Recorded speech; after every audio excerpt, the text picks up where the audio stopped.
Il est des dates qui ne s'effacent jamais de la mémoire collective, comme la date du 8 juillet 1992. Nul n'est besoin de rappeler qu'en cette date, Papa Diangenda Kuntima Joseph a quitté cette terre des hommes. Quoique prémonitoire, les circonstances de sa mort restent encore très peu connues. Une date, une histoire à travers ce 13e numéro de la 2e saison revient sur les circonstances qui ont entouré le séjour de Papa Diangenda Kuntima à Genève ainsi que sa mort. Nous sommes en été, vous l'avez sûrement remarqué. Nous allons profiter du soleil et vous proposer le billet retour à Genève 32 ans après à travers votre magazine Une date, une histoire consacrée à l'œuvre et à la mission de Papa Simo Kimbangu.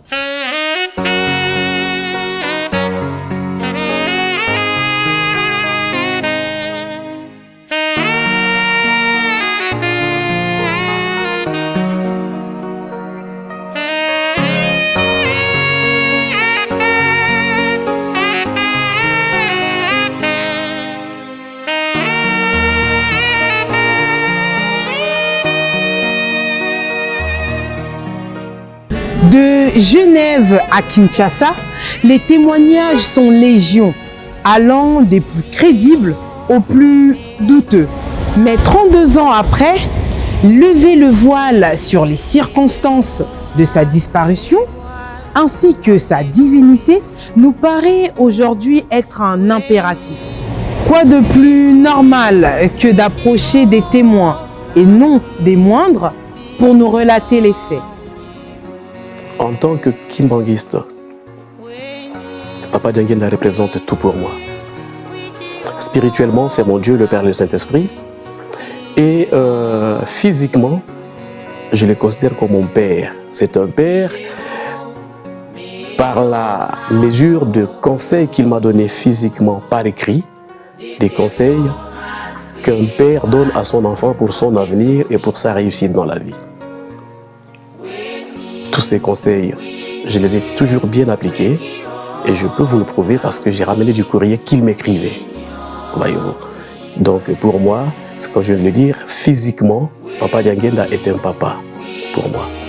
Parce qu'il m'a traité comme tel, pour ne pas me répéter, en me dirigeant sur le chemin de la réussite. Spirituellement, c'est mon Dieu parce qu'il m'a prédit des choses en ce qui me concerne, qui se sont réalisées, et il a prédit par mon canal, il m'a dit des choses qui se sont réalisées, et c'est des choses qui ont une ampleur mondiale. Spirituellement, Papa Diangenda, c'est mon Dieu, et ça je le dis haut et fort, parce que Dieu a revêtu l'aspect humain, comme il avait fait du temps d'Abraham. Et physiquement, c'est un papa. Un papa, comme je viens de le dire, dans la mesure où il m'a traité comme son propre fils en me donnant des conseils, comme je l'ai dit, me menant à la réussite. Je m'appelle Papa Daniel Ndombe et je suis venu dans le kimbanguisme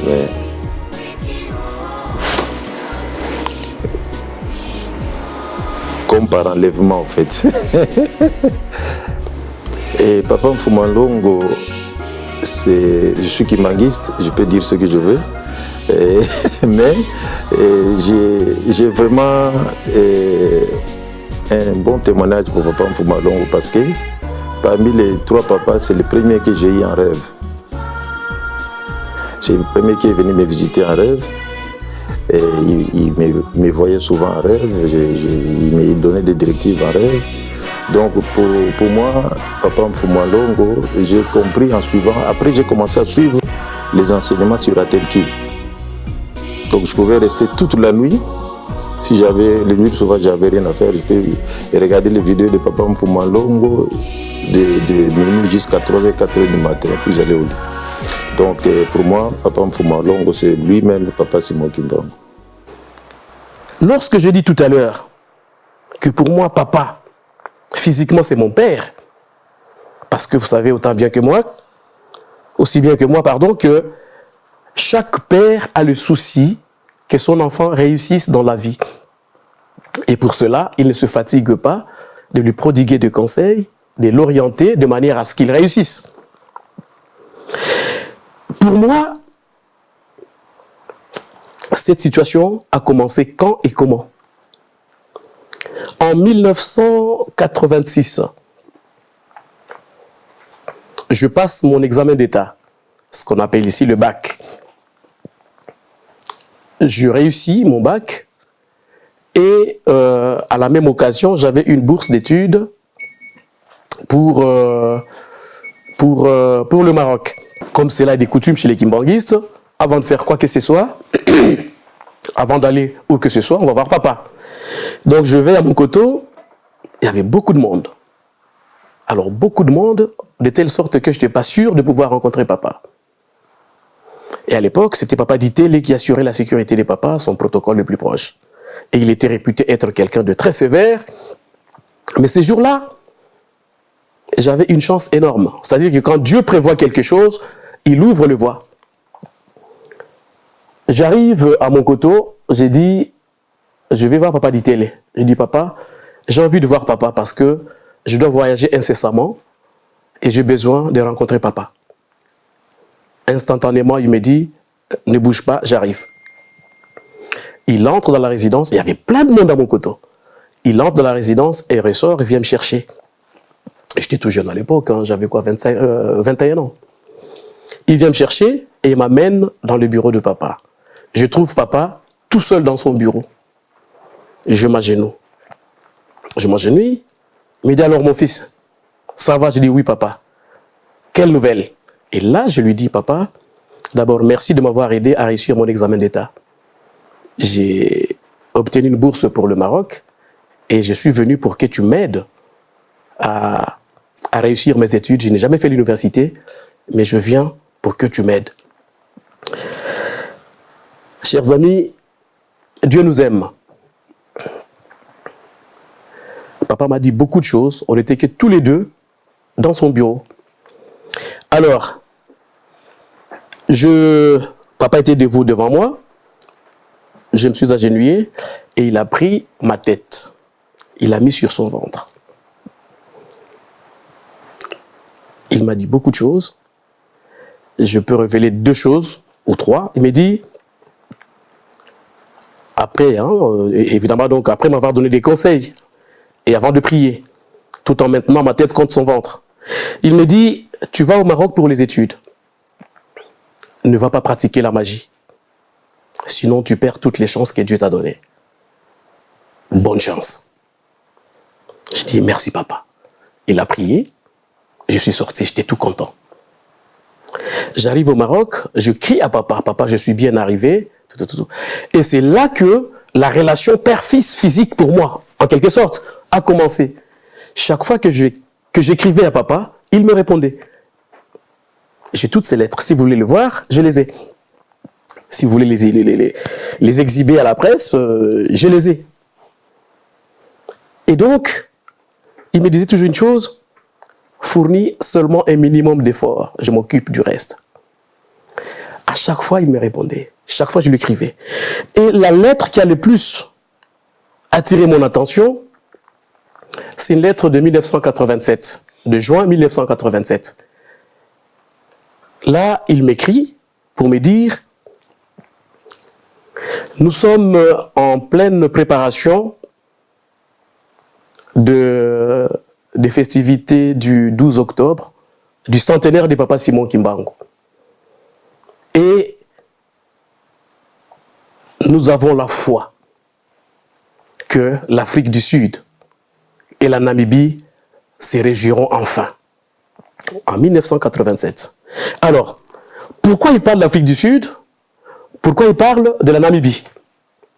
L'Afrique du Sud était encore sous apartheid. Un apartheid qui a duré des décennies. Et la Namibie était encore sous colonisation sud-africaine. Vous voyez? Donc c'était la dernière, le dernier État colonisé de l'Afrique, c'était la Namibie. Pour une petite histoire, la Namibie a été une colonie sud-africaine depuis 1920. Donc, malgré tous les efforts diplomatiques faits pour que la Namibie devienne indépendante, tous ces efforts n'ont jamais réussi. Si bien qu'on n'en parlait même plus. De la même manière, Nelson Mandela en prison depuis plusieurs années déjà, personne ne pouvait imaginer ou tout simplement prédire à quelle période Mandela sortirait de prison ou à quelle période la Namibie serait indépendante. Mais en 1987, Papa Nangenda me le dit, me l'écrit, j'ai la lettre. Quand j'ai lu la lettre, j'ai demandé à un ami, un collègue zaïrois qui était avec moi, j'ai dit, Donatien, parce qu'il s'appelle ainsi, Donatien, dis-moi, si on te dit qu'aujourd'hui Mandela sort de prison ou que la Namibie devienne indépendante, je me dis, mais Soki, tu fais le droit, tu fais les relations internationales. Et vraiment, tu penses que cela est possible, à court terme? Oublie ça, mon frère. Après, il se ressaisi en me disant, mais au fait, pourquoi tu me poses la question? Je dis non, parce que je viens de recevoir un courrier de Papa Nangenda qui me dit que la Namibie et l'Afrique du Sud se réjouiront bientôt. Il me dit, bon, je ne vais pas aller contre ta foi, mais bon, on ne sait jamais. Parce que si je reviens à l'histoire de la Namibie, vous voyez, la Namibie, placée sous mandat d'administration sud-africain de 1920 jusqu'en 1968 d'abord, où les efforts où les pourparlers avaient commencé. Pendant ces temps-là, c'était plutôt des guéguerres entre un grand parti politique constitué des pro-indépendantistes qu'on appelait la SWAPO et qui était soutenu par l'Angola et par Cuba.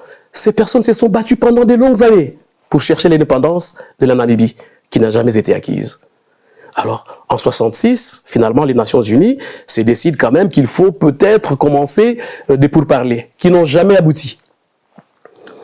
Donc, quand j'ai vu tout cela, je me suis dit, mais je ne sais pas ce que papa veut dire par là. Mais puisque c'est mon Dieu, je crois en lui, j'espère qu'effectivement, parce que Dieu ne ment pas, parce qu'il l'a bien dit, avec le centenaire de papa, la Namibie et l'Afrique du Sud se réjouiront.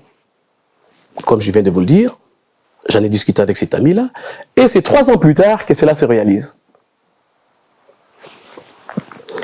Le 11 février 1990, Nelson Mandela sort de prison.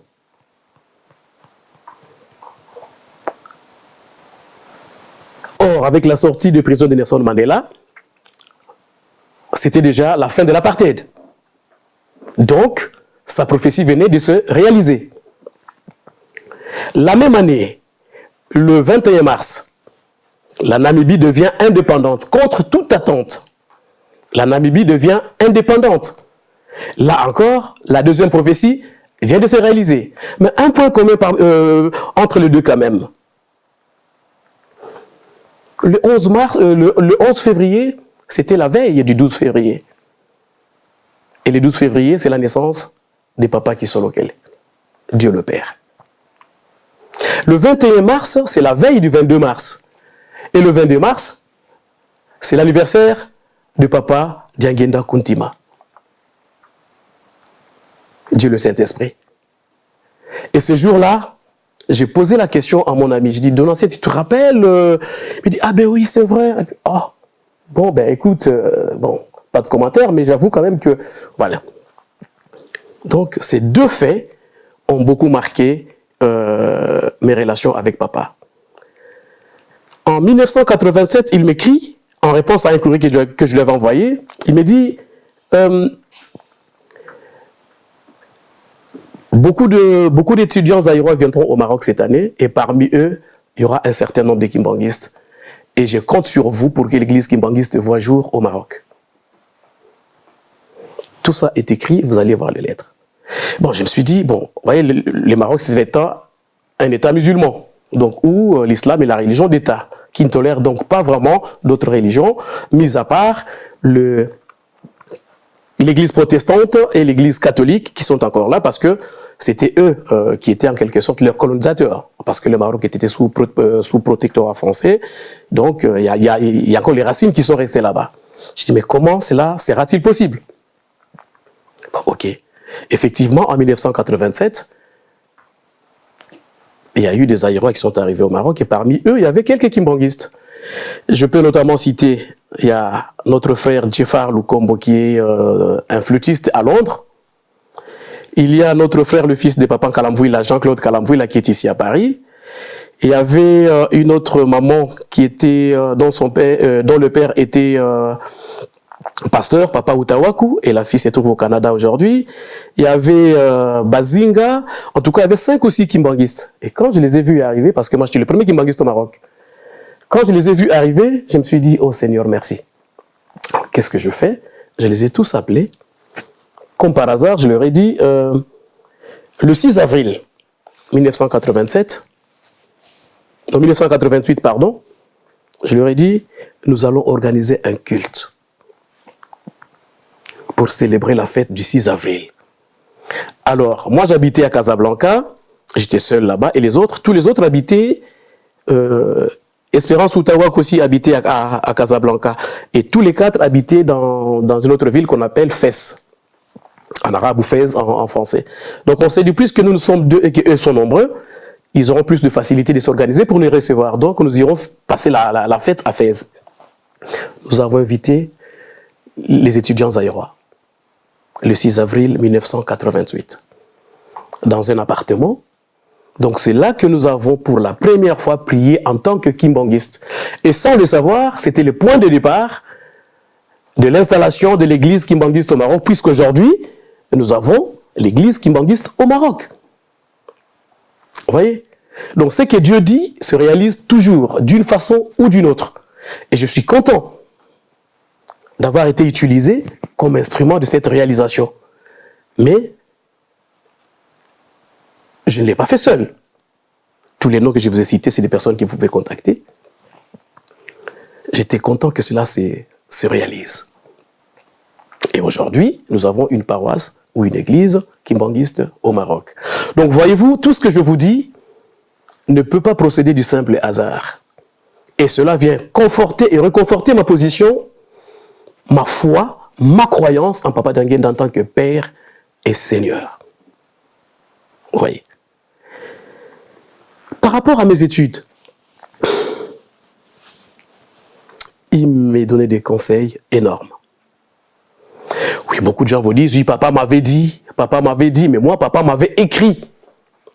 Et les preuves sont là.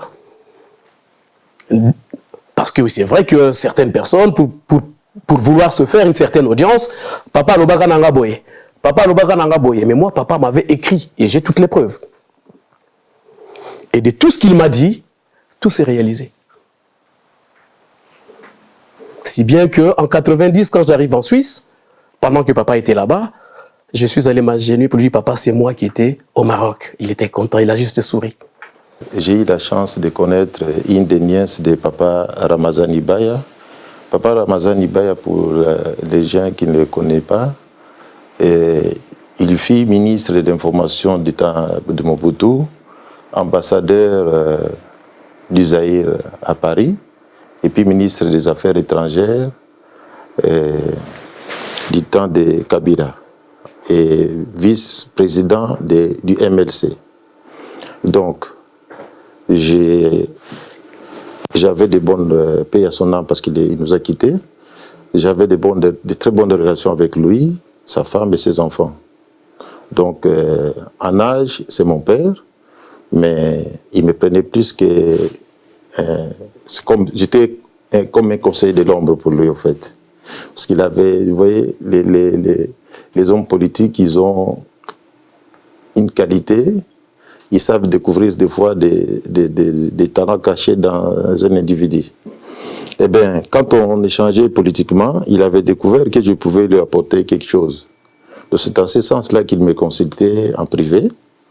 Et puis, un jour, on a parlé de... Il rentrait de la Hollande visiter le vice-premier ministre, président Jean-Pierre Mbemba. Il était triste parce que ça faisait longtemps qu'il était à retenu là-bas. Alors, je lui ai posé la question. On était à table chez lui avec Maman Gertrude, c'est sa femme. Hein? On était à table, on mangeait, et puis après le repas, je lui dis, est-ce qu'on peut essayer l'intervention de Papa Simon Kimbangu? Il dit, Daniel, pourquoi pas? Et puis il m'a proposé même qu'on aille à La Haye pour aller visiter le vice-président. Je dis, bon, moi, je ne peux rien faire sans demander l'autorisation à Papa, mais je sais que Papa peut intervenir pour qu'il soit libéré. Dieu n'a pas voulu qu'il soit assassiné. Dieu l'a protégé, et entre la mort et la prison, on l'a protégé en prison, en fait. Pourquoi? Parce que, comme il est écrit dans la Bible, que les actions des parents peuvent être bénéfiques pour les enfants. Dieu se souvenait du geste que le père de Jean-Pierre Mbemba avait fait pour Papa Diengenda. Et c'est ça qui est la base de cette action-là que Papa Diengenda a menée pour Jean-Pierre Mbemba. À son insu, je ne crois même pas que leur famille soit au courant. Moi, j'ai eu le privilège d'avoir cette information d'une manière, parce que, comme on dit, et parce que j'étais trop curieux, au fait. Et quand je me suis intéressé à cette situation, j'ai dit, bon, il faut demander l'intervention de Papa Diengenda pour que M. Jean-Pierre Mbemba puisse sortir de la prison. Et c'est là que j'ai eu tous les détails. Je dis non, il va sortir, mais dans bientôt, mais pas maintenant. Voilà pourquoi il est là. C'est moi qui ai permis qu'il soit là-bas pour les protéger, en fait. Il était caché en quelque sorte. C'est avec beaucoup d'amertume que nous avions vécu ce qui s'est passé le 8 juillet. Le 8 juillet 1992, je me trouvais en Suisse, dans une petite ville qu'on appelle Martigny. C'est dans le canton du Valais. Ce jour-là, bon, je vous explique un peu le contexte à l'époque. On n'avait pas de téléphone portable. J'étais requérant d'asile. J'habitais dans un foyer à Martigny. Et nous allions tous prier à Lausanne ou à Genève. C'est dans ces deux villes que nous avions des paroisses. Donc tous les autres kimbanguistes venant d'autres cantons, c'est-à-dire d'autres villes, allions tous les vendredis, pour ceux qu'ils pouvaient, ou tous les samedis, à Lausanne, soit à Genève, soit à Lausanne, pour les cultes. Les répétitions, on le faisait le samedi chez le révérend Diakanois, qui avait un grand domaine que l'église protestante lui avait confié parce qu'il était pasteur kimbanguiste, mais logé chez les protestants.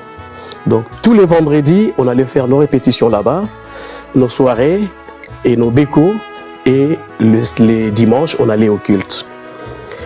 Alors à Lausanne et à Genève, où nous avions les deux grandes paroisses, il y avait à Lausanne une maman, une Suissesse, une blanche, qui était kimbanguiste, maman diaconesse. Je l'évoque parce que c'est elle qui me donnera l'information de la mort de papa. Voilà pourquoi je l'évoque. Alors, avant d'abord d'arriver au 8 juillet en soi, j'aimerais faire un petit tour en arrière, si je peux dire, pour évoquer un peu les circonstances dans lesquelles papa était arrivé à Genève. Comment nous l'avions su, comment nous avons supporté ou pas ce que nous avons su par la suite, parce que l'arrivée de papa était secrète en quelque sorte. Papa n'avait pas voulu que le monde sache, que les gens sachent qu'il était en Suisse, pour une simple raison que lui, il était venu se reposer. Vous voyez, vous connaissez tous les rythmes de travail de papa. Jour et nuit, il accueille, il conseille, il prêche, il guérit. Bref, c'est quelqu'un qui n'avait jamais de repos. Donc, il avait voulu prendre un certain temps de repos. Ça, c'est, si on peut l'appeler ainsi, mais lui-même savait. Papa arrive en Suisse Seules quelques personnes étaient au courant. Notamment papa Fabrice, qui était l'un de nos grands boutins à l'époque. Papa Ndolaï, qui était le protocole de papa depuis Kinshasa, Luanda et en Suisse. Et nous avions papa Nunes. Il y a des raisons précises pour toutes ces personnes-là que je peux peut-être dévoiler parce qu'il s'agit là d'une mission et d'une émission.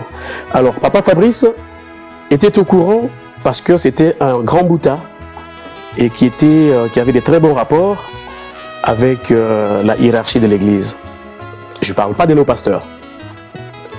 Papa Ndolaï, c'est normal, c'était lui qui était le protocole de papa et donc le responsable du service protocole en Suisse. Tous les deux, papa Ndolaï et papa Ndolaï et papa Fabrice, n'avaient pas de papier à l'époque. Donc papa Nunes a été associé parce que lui était déjà assis. Et c'est d'ailleurs le fameux mari de notre diaconesse, Maman Nadia, dont je parlais, la Suissesse. Il était associé, sachant que toutes les démarches qui allaient suivre pour l'arrivée des papas devraient nécessiter une certaine organisation, comme vous le savez. Donc c'est comme ça qu'il était associé à cela. Papa arrive en Suisse le 18 juin, personne ne le savait. Mais les rumeurs ont commencé à courir que papa est en Suisse. Et comme vous savez, quand c'est comme ça, tout le monde veut être sûr. Tout le monde va avoir l'information parce que tout le monde veut voir papa. Nous savons que quand nous cherchons à le voir, c'est surtout pour aller lui soumettre nos soucis, nos problèmes quotidiens. Mettons-nous dans les contextes où nous étions. Il y en a qui n'avaient pas de papier. Donc, voir papa arriver, c'était une assurance que pour nous, nos problèmes seraient résolus chacun selon ses situations. Et donc, on entend, on apprend que papa est là, mais personne ne voit papa.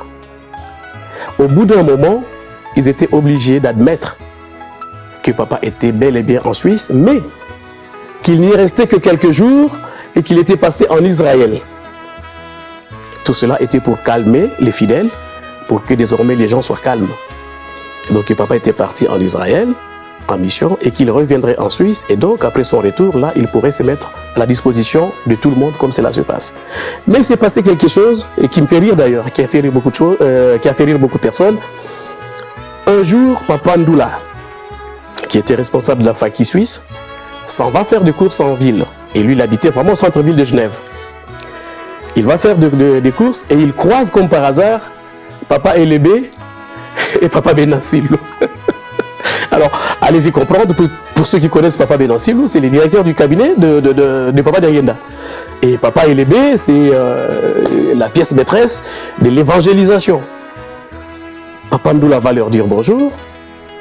Et il s'est dit, si ces personnes sont à Genève, déduisez, c'est que papa est à Genève. Ok. Qu'est-ce qu'il a fait? Bon, ils se sont dit bonjour, tout ça. Il n'a pas osé dire plutôt poser la question. Ironie du sort, les soirées spirituelles s'est passé chez papa Ndoula à Genève. Le soir, à la soirée spirituelle, et là encore, comme par hasard, parmi les 3 personnes qui devraient prier, on choisit papa Ndoula. Et les soirées spirituelles étaient conduites par le révérend Welo.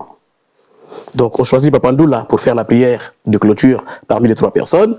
Et dans sa prière, c'est là où on a tous rigolé enfant. Bien après, il nous dira, papa, nous savons que tu es ici en Suisse, mais on nous le cache en nous disant que tu es en Israël. Mais nous avons toutes les preuves maintenant que tu es en Suisse. Papa, nous sommes tes enfants, manifeste-toi. À la fin de la soirée spirituelle, le révérend Welo qui conduisait la soirée n'avait pas d'autre choix que d'avouer qu'effectivement papa était là, mais que pour des raisons de santé, il devrait d'abord se reposer avant de se mettre à la disposition des fidèles. Voilà, donc là tout le monde s'est calmé parce que du coup on avait l'assurance que papa était là, qu'il nous recevrait, qu'il se mettrait à notre disposition comme on le souhaitait. Arrive, parce qu'après on n'a plus entendu parler de papa. Vous savez, les kimbanguistes que nous sommes, l'obéissance, nous savons c'est que c'est l'obéissance. Donc quand on dit quelque chose, nous nous soumettons. Malheureusement, il s'est avéré que donc le 19, le 27, le 26 juin, on avait dit que papa pourrait peut-être venir au culte. Donc c'était une occasion pour les gens de pouvoir finalement voir papa. Parce qu'après, les responsables sont allés voir. Papa dit, papa, vraiment, tes enfants ne supportent plus et que ça devient difficile pour nous de leur expliquer que vous n'êtes pas là, tout ça. Alors papa a répondu en disant, dites-leur de ne pas s'inquiéter car les jours où ils me verront, ce sera une très grande fête. Bon, on nous transmet l'information. À l'époque, j'étais secrétaire de la paroisse à Genève. Donc on nous transmet l'information, tout cela c'était dans le cadre de calmer les esprits. Mais malheureusement, au lieu de voir papa physiquement en vie, une semaine après, on nous apprend que papa vient de mourir. Alors je reviens maintenant, comme je l'ai dit tout à l'heure, à la manière dont j'ai appris la nouvelle à travers maman Nadia.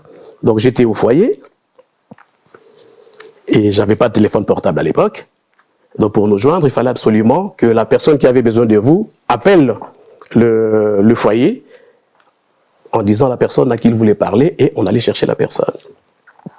En ce qui me concerne, maman Nadia a appelé au foyer, elle a juste laissé un message. Et il y a quelqu'un qui est venu me dire, l'assistante sociale, écoutez monsieur Albert, j'ai un message pour vous, appelez cette dame d'urgence. D'urgence? Bon, je sais que j'ai logé chez eux quand j'allais à Genève, à Lausanne, pardon, le week-end pour les cultes. Donc du coup, je vais à la poste, qui n'était pas très loin du foyer, j'entre dans les cabines de la poste pour appeler. J'appelle, elle me répond, dit, oui, bonjour papa, ça va, ça va. La première question, dis-moi, tu es debout ou assis? Je me dis, mais debout ou assis, pourquoi? Il m'a dit, non, réponds-moi juste s'il te plaît. J'ai dit, non, je suis debout. Est-ce que tu peux t'asseoir? Je dis, ok, je vais m'asseoir. Il y a des tabourets qu'on met dans chaque cabine. Je me suis assis. Et c'est là qu'il me dit, papa n'est plus. Je dis, pardon? Il me dit, papa n'est plus. Alors, dans l'embarras, je me dis, mais quel papa? Il me dit, papa Fumwalongo n'est plus, je t'ai dit. Elle a commencé à pleurer. Alors, viens, on t'attend à la maison pour aller à Genève. Ce fut un soir. Je suis rentré au foyer, je me suis préparé. Je suis allé à la gare, j'ai pris les trains à Martigny pour Lausanne. On arrive à Lausanne, on se prépare tous et on se rend à Genève, chez Papa Ndombele. Alors, Papa Ndombele, c'était le secrétaire le secrétaire national de l'église Kimbanguiste. Moi, j'étais secrétaire paroissial. Donc, quand Papa est arrivé en Suisse, parce que c'est la famille aussi, hein, c'est la famille de Maman Bibi. Voilà. Et donc, quand papa est arrivé en Suisse, il habitait chez Papa Ndombele. Mais quand il est venu pour finalement ne plus repartir vivant, il est allé vivre dans le bâtiment, dans l'appartement que l'église avait pris pour lui, à Salève. Donc on arrive à Genève, j'arrive à Lausanne, puis tout le monde dans la voiture, on se met, puis on va à Genève. C'est vrai que dans un premier temps, nul ne réalisait ce qui s'est réellement passé, parce que vous êtes en quelque sorte hypnotisé. Ce fut un mercredi. Puisque papa était venu par un vol régulier de Swissair à l'époque, donc on s'est mis tous ensemble déjà, les responsables, des réunions de gauche à droite avec Papa Bena, directeur de cabinet de Papa Elébé, pour voir dans quelle mesure maintenant il fallait faire quelque chose pour pouvoir rapatrier les corps de Papa. Mais on s'est dit, étant donné que Papa était venu par un vol régulier d'Air Suisse, qui rentrait par le même vol de la semaine d'après. Et nous avions programmé d'exposer les corps de Papa le dimanche 12 à l'église. Et les choses se sont précipitées. Parce que pendant que nous étions chez Papa Ndombele, Papa Benansilou a appelé le président Mobutu pour lui annoncer la mort de Papa. Et je me souviens que pendant qu'il parlait avec le président, il se présente, Benansilou, directeur du cabinet de son éminence. Ah oui, Benansilou. Parce qu'il les connaissait bien. Il dit, maréchal, je vous annonce la mort de son éminence. Et Mobutu dira, tu m'appelles d'où?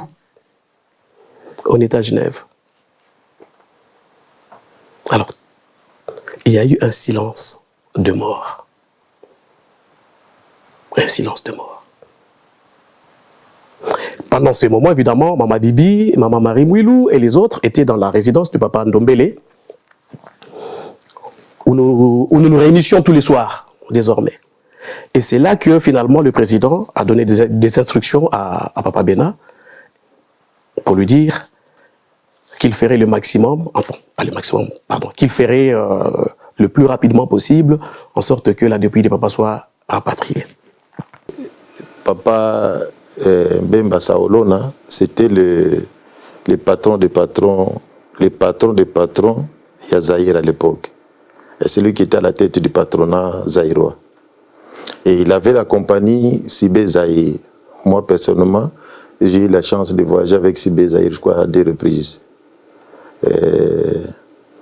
Alors, quand il y a eu la transfiguration de Papa Dengenda en Suisse, Papa Saolona, sans qu'on lui demande, il a fait un geste, il a envoyé son avion, Sibé Zaïre, qui avait pris le corps de Papa Dengenda de Genève à Kinshasa.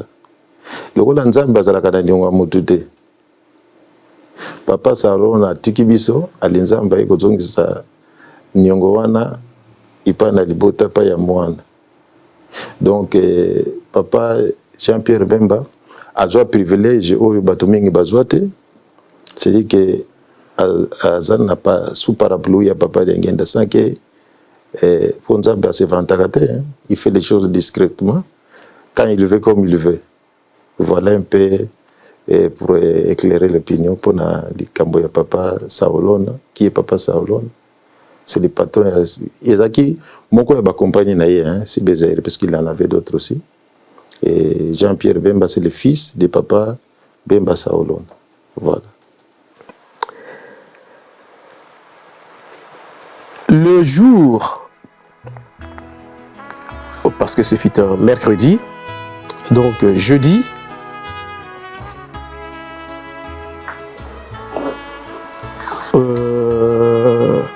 excusez-moi. Le jour où nous devrions rapatrier le corps de papa. Ce qui m'a le plus ému, c'est le fait que nous n'étions pas nombreux en Suisse à l'époque. Et nous étions tous jeunes. Mais c'est nous qui nous sommes organisés, c'est nous qui nous sommes occupés d'organiser les obsèques de papa en Suisse. Nous n'étions pas nombreux, nous étions tous très jeunes. Mais c'est quand on a vu l'ampleur que les obsèques de papa ont pris à Kinshasa qu'on a compris que nous avions fait quelque chose quand même de remarquable dans l'histoire de l'Église. Parce que c'est vrai que les gens retiennent plus ce qui s'est passé à Kinshasa et en Kamba. Mais avant, il s'est passé quelque chose. Et c'est nous qui l'avions fait.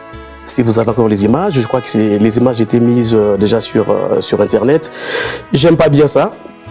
Parce que là, on nous montre la dépouille de papa. Je n'ai pas apprécié la personne qui a fait ça. Je ne sais pas jusque-là qui vraiment a eu cette initiative que je condamne. Parce qu'il n'y a pas eu d'intimité. Mais, hélas, ça a été fait. Quelque chose avait attiré mon attention ces jours-là. Il y avait un monsieur, pendant que nous allions nous recueillir devant le cercueil, il y avait un monsieur qui souffrait d'une sciatique atroce. Ce monsieur venait de Fribourg. Fribourg, c'est une ville de Suisse. Il est venu et pendant qu'il s'est prosterné devant le cercueil, ce monsieur a senti qu'une décharge électrique l'avait traversé. Et sur le champ, juste après, il s'est senti bien en lui. Et il est venu faire un témoignage à l'église le dimanche qui avait suivi. Le 8 juillet, ce fut un choc pour nous tous. Et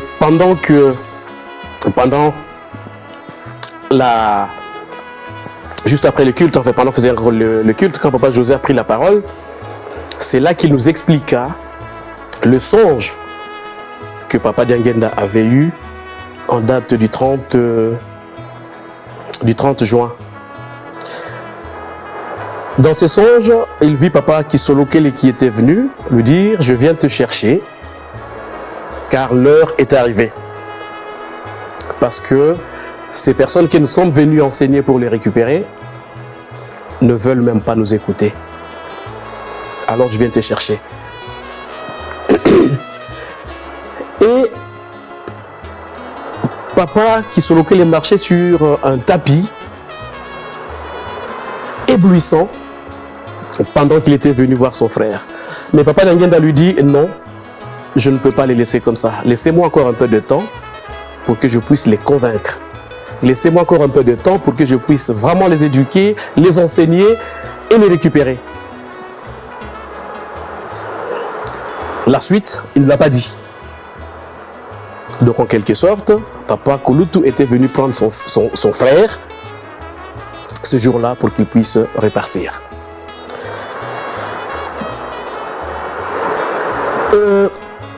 Je crois que vous avez vu une photo sur laquelle j'étais perché sur le toit d'une voiture du corbillard. Lorsque il était temps de mettre le cercueil de papa dans la voiture, dans les corbillards, je me suis mis à un coin tout seul, je ne sais pas pourquoi, je ne pensais plus à rien, et l'idée m'est arrivée d'aller prendre le portrait de papa et de monter avec sur le toit du corbillard. Je vais demander au chauffeur du corbillard si je pouvais monter sur le toit du corbillard. Il m'a dit pourquoi? J'ai dit non, parce que vous voyez, il faut que je monte sur le toit avec la photo, le portrait de papa, jusqu'à l'aéroport. Il m'a dit mais c'est pas autorisé. Mais je vais demander quand même à mon collègue. Il va demander à son collègue. Celui-ci lui dit écoutez, il n'y a pas de souci, s'il peut, qu'il monte. Et pourtant, on sait bien que cela est interdit. Le code de la route ne le permet pas et tout ça, mais ils m'ont dit, écoutez, montez, mais faites attention. Et c'est comme ça que je suis monté sur le toit de la voiture, donc du corbillard, avec le portrait de papa, jusqu'à l'aéroport. Le 8 juillet, c'était un choc, je leur ai dit encore, parce que c'est vrai qu'aucun kimbanguiste n'imaginait un jour que papa partirait. Personne alors. Personne ne pouvait imaginer que papa Mfuma Longo, papa Dangenda, papa Kisolo Kele, papa Mfuma Mbanza partirait un jour. On n'a jamais pensé à ça. Mais nous nous sommes finalement rappelé les propos de papa du 2 janvier 92 et du 12 janvier 92. Que s'est-il passé le 2 janvier 92? Les responsables de l'église sont allés présenter leurs vœux à papa. Et c'est là où papa dira son dernier message, en quelque sorte, que nous avons toujours considéré comme un message testament. Là, on nous disait, dans les jours à venir, si je ne suis plus de ce monde, si papa Nkolo n'est plus de ce monde, je ne suis plus de ce monde, ou si papa Fomba n'est plus de ce monde parce que nous sommes tous des passagers, si l'on vous demande, mais qu'a dit papa avant de partir, eh bien, tout ce que je vous dis chaque jour, c'est là mon testament. Donc en fait, il avait déjà prédit sa mort, parce que finalement, la chronologie qu'il a donnée de leur mort est exactement celle qui s'est réalisée. C'est-à-dire, il y a Papa Nkolutu qui est parti, il y a lui qui est parti, et Papa Fambanza qui est parti en dernier. Nous connaissons l'enseignement compris dans ce testament-là. La chose sur laquelle il avait plus insisté, c'est l'hypocrisie que nous sommes censés éviter, parce que l'hypocrisie nous coûtera cher. Le 12 janvier, parce que le 2 janvier s'est adressé aux responsables de l'église, donc au clergé, et le 12 janvier, il s'est adressé à toute l'église. Parce que là, il avait fait au centre d'accueil devant tous. Lorsqu'il dit notamment, vous êtes tous mes enfants. Maman Bibi ne pouvait pas vous avoir tous physiquement, sinon on l'aurait appelé, ou on l'aurait qualifié de monstre. Mais aussi bien les enfants que nous avons eus physiquement que vous, vous êtes tous nos enfants et vous êtes tous égaux. Il rajouta une chose. Papa me disait toujours, donc là c'est papa qui parle, papa Simon Kimbangu me disait toujours, Diangenda, ce n'est pas parce que tu es mon fils que le royaume des cieux t'est acquis. Voilà pourquoi je me prépare jour et nuit pour mériter le royaume des cieux. Et je vous dis la même chose à vous tous qui êtes là. Cela m'a inspiré parce que je me suis dit, Dieu est tellement juste qu'il n'aimerait pas faire voir que seuls les enfants qu'ils ont fait physiquement, biologiquement, mériteront le royaume des cieux. Au contraire. Donc le 8 juillet nous a rappelé tout cela, et dans le désarroi total où l'on était, on s'est rendu compte que Dieu ne ment pas et que ce qu'il dit se réalise toujours. Toujours. Un mois après la mort de papa, c'est-à-dire le 8 août 1992, nous avions organisé à Genève un grand culte au siège du Conseil écuménique des Églises pour encore une fois rendre hommage à la mémoire de Papa Diangenda. Et à ce culte-là, beaucoup de personnes évidemment ont donné répondre à notre invitation. Nous avions même invité la presse écrite. Nous avions imprimé des flyers, histoire du kimbanguisme, tout ça, avec en couverture un petit aperçu de l'église kimbanguiste, et là tous les programmes de la journée du 8 août 1992. Le culte était organisé, comme je viens de le dire, au siège du Conseil écuménique des Églises, dont nous sommes membres. Vous comprenez donc que les membres du Conseil écuménique des Églises étaient présents, les autres églises sœurs étaient présentes, et la presse écrite, vous ne verrez ça nulle part. Mais comme je suis un bon archiviste, ce journal suisse s'appelle Le Nouveau Quotidien. Dedans, vous avez un article qui parle de la mort de Papa Diangenda en Suisse, du culte que nous avions organisé à cette occasion-là. C'est des archives. Hein. Samedi 15 août 1992. Et voilà le titre. Oyez, oyez, une église africaine chante la mort de son guide. Vous verrez ça nulle part. Oui. Donc là, la cérémonie se passe au Conseil écuménique de l'église. Et là, ça vous parle de Papa Diangenda, de sa venue en Suisse et de sa mort. Voyez. Donc c'est pour dire que nous avons toujours été sensibilisés et mobilisés pour l'évangélisation, mais aussi pour la visibilité de l'Église. Parce que quand je pense que papa me l'avait dit, l'Église a besoin des cadres, on ne peut pas être cadre de l'Église simplement parce qu'on a besoin de grade, quoi que ce soit. Mais c'est pour faire en sorte que l'Église soit reconnue. N'est-ce pas que papa Simon Kimbangu l'avait dit lui-même? Que les jeunes iront à travers le monde pour enseigner la parole de Dieu. C'est ce qu'ils sont en train de faire. Par rapport au courrier, alors, de tout ce que je vous ai dit, lequel vous a le plus captivé, comme ça je vous le lis. Voilà. Tout ce que j'ai comme courrier. C'est de la matière. Bien signé, évidemment. Bon, comme je vous ai parlé de l'Afrique du Sud, je vais choisir peut-être celui-là. Donc c'est toujours bien signé, hein? Voilà. Qu'on ne vienne pas vous dire, oui, ce qu'il y a Juliango Wapi. Non, non, non, non. Non. Vous avez tout. La signature de papa, le cachet et tout. Alors, je vais prendre... En plus, je vous dis quelque chose. Les assurances que papa m'a données, j'ai pris bonne note... Enfin, j'ai reçu votre lettre du 13 octobre 86. Je vous remercie sincèrement pour les nouvelles. J'ai pris bonne note du contenu de la précité. Je penserai à vous dans mes prières de tous les jours. Seulement, je vous demanderai de doubler vos efforts dans les études. Vous devez nécessairement fournir un minimum d'efforts à vous appliquer aux leçons enseignées. Sinon, mon soutien spirituel est acquis à l'avance. Et là, ce qui me fait rire, c'est que je n'étais jamais passé en deuxième session. Et même quand on allait se promener ou qu'on faisait un peu quoi que ce soit, les compatriotes disaient aux autres, ne suivez pas Nsoki. Lui, Diangenda a déjà tout fait pour lui. Il y en a qui m'appelaient pour me taquiner. Il y en a qui m'appelaient Diangenda, Simon Kimbangu, tout ça. Vous voyez. J'avais même posé à papa la question, parce que je suis le seul kimbanguiste de ma famille. Comment allais-je faire pour payer ma carte de chrétien? Et là, il me dit quoi?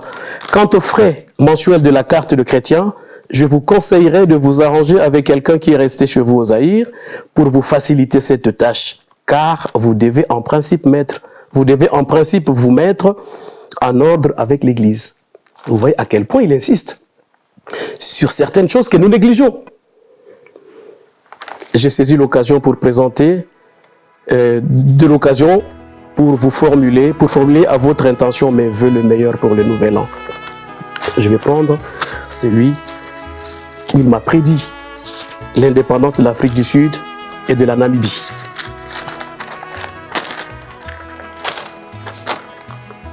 Alors, ça c'est un courrier du 6 août 1987.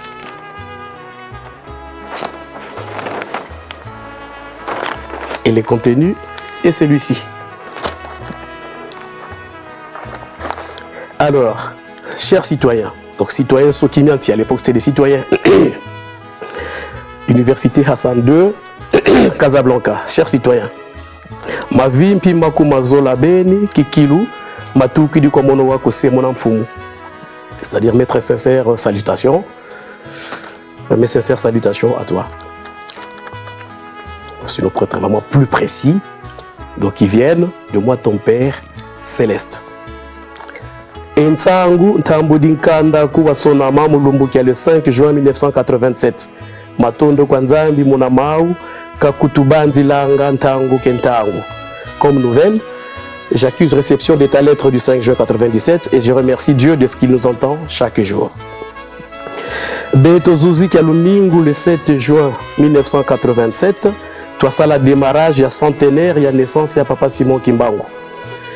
Depuis le 7 juin 1987, nous avons amorcé le démarrage du centenaire de Papa Simon Kimbangu. Tout comme on entend Yoyompe, toi, Yanti qui dit génération Yampa. Désormais, nous entrons dans une nouvelle époque, dans une nouvelle génération.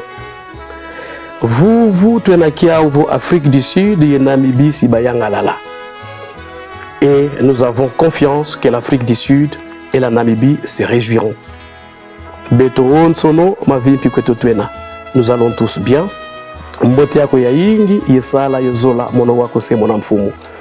Encore une fois, salutations et reste dans la paix de ton Père céleste. Il y a un post-scriptum à la main. Le 12 septembre prochain, nous fêterons le 100e anniversaire de la naissance du prophète Simon Kimbangu. Ouais, et ça, c'était le 6 août 1987, comme je vous l'ai dit dans mon exposé. Et en février 90, l'Afrique du Sud, la Namibie, se sont réellement réjouis, comme je vous l'ai dit. Qui dit mieux? Avant le culte écuménique, nous avions envoyé une invitation à toute l'église kimbanguiste d'Europe. D'ailleurs, je sais qu'en tant que secrétaire, c'est moi qui avais envoyé l'invitation. Et j'avais reçu une réponse de Papa Mayunga à l'époque. Papa Joseph Mayunga. C'est l'histoire, même si c'est des personnes qui ne sont plus avec nous, mais on ne peut pas, hélas, truquer l'histoire. Effectivement, beaucoup de kimbanguistes sont venus, de France en particulier, et quelques-uns de Belgique, pour cette cérémonie-là. Et c'était pour nous une joie de nous retrouver je ne dirais pas dans la douleur, c'était plutôt dans la joie parce qu'aussitôt, je ne sais pas si vous avez appris ce qui s'était passé au centre d'accueil quand papa était apparu dans les lampadaires. Donc c'est là où nous avions compris que nous n'avions pas de raison de penser que papa était mort. Donc il demeurait toujours avec nous spirituellement et jusqu'à présent nous en avons les preuves. Donc depuis ces jours-là, effectivement, on n'était plus triste. Pas de tristesse, pas de préoccupation quelconque, parce que nous avions finalement été confirmés que Dieu ne meurt pas. Oui. Et il s'est avéré par la suite qu'effectivement, beaucoup de fidèles ou des personnes sont arrivés en Suisse, qui étaient kimbanguistes ou pas, mais le problème, c'est la stabilité administrative. Vous voyez ce que je veux dire par là? On peut avoir reçu 5 ou 6 personnes, mais au bout de 3, 4, 5 mois, ils n'y sont plus parce que, administrativement, ils ne peuvent plus demeurer en Suisse. Et très souvent, ces personnes viennent en France ou venaient en France et en Belgique. C'est pour ça d'ailleurs qu'on peut constater que la plus grosse communauté kimbanguiste, c'est en France. Parce que, administrativement, la France est beaucoup plus souple et plus souple dans la mesure où on peut y vivre avec ou sans papier, ce qui n'était pas le cas, du moins en Suisse. Et ce qui n'est pas le cas jusqu'à présent d'ailleurs. Au risque évidemment de te rattraper par la loi. Ce qui fait que jusqu'à présent en Suisse, nous avons une bonne communauté kimbanguiste en Suisse. Nous avons encore une paroisse à Genève, une paroisse à Lausanne. Et c'est malheureusement, c'est toujours ces 2 villes où l'église kimbanguiste reste implantée. Et beaucoup de fidèles viennent d'autres cantons, donc d'autres villes, pour venir prier à Lausanne et à Genève. Oui. Alors, c'est comme je dis, nous avons été réconfortés dans notre foi après le départ de papa. Parce qu'au vu de tous les miracles qui ont suivi, on s'est dit qu'il n'y avait pas de raison que l'on soit dans la tristesse. Non. Non. C'est à travers des grands bouleversements que le monde a connu son évolution. Si le 8 juillet 1992 était une date bouleversante pour les kimbanguistes de l'époque, c'est également à cette date, 8 juillet 2024, que sa divinité Papa Simo Kimbangu Kiangani a choisi de tenir une grande réunion marquant l'évolution de son église. Ce numéro d'une date, une histoire a relaté les circonstances de sa disparition à Genève et nous a poussé à nous concentrer sur son message pour la jeunesse. La jeunesse sur qui Papa Dianguenda Kounti m'a porté tout son espoir. D'où le slogan « Espoir de l'Église ». Il a voulu faire de sa jeunesse un modèle. C'est d'ailleurs pour cette raison qu'il enverra dès 1972 les jeunes kimbanguistes en retraite. La retraite spirituelle sera l'objet de notre prochain rendez-vous le 17 juillet à travers votre magazine Une date, une histoire consacré à l'œuvre et à la mission de Papa Simo Kimbangu.